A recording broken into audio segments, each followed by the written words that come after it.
Most people don't notice who's sitting next to them on a crowded flight. To most passengers, seat 34B was just another cramped middle seat.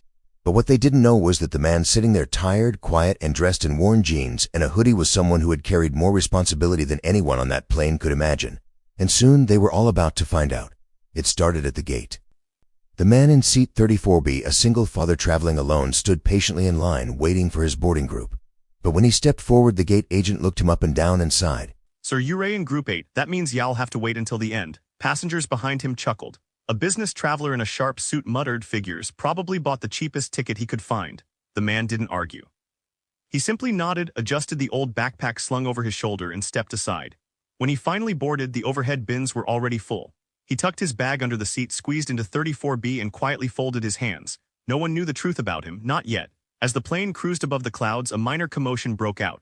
A passenger in first class was making a loud scene over a meal, shouting at a flight attendant. The crew looked rattled.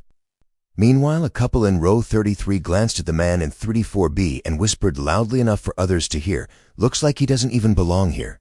Probably some nobody trying to get by." He just kept looking out the window, calm and silent. But then the unexpected happened. Halfway through the flight, the captain's voice came over the intercom.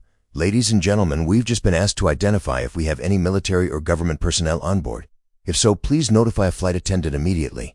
The cabin buzzed with curiosity. Why would the airline ask that? The man in seat 34B didn't move at first.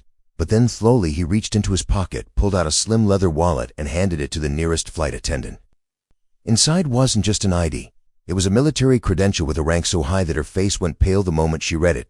She hurried down the aisle, whispering into her radio. Moments later, the captain himself stepped out of the cockpit and made his way to row 34. "Sir," he said softly, standing at attention. "We had no idea. It's an honor to have you aboard." The man nodded politely. "Just doing my job, Captain. Carry on." Within minutes, the entire mood of the flight changed. Flight attendants who had overlooked him before now addressed him with respect.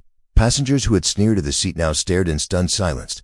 And then came the announcement that shocked everyone. "Ladies and gentlemen, due to special clearance, we'll be diverting temporarily to adjust our flight path. Air Force One is in the air nearby and we'll be providing a coordinated escort window."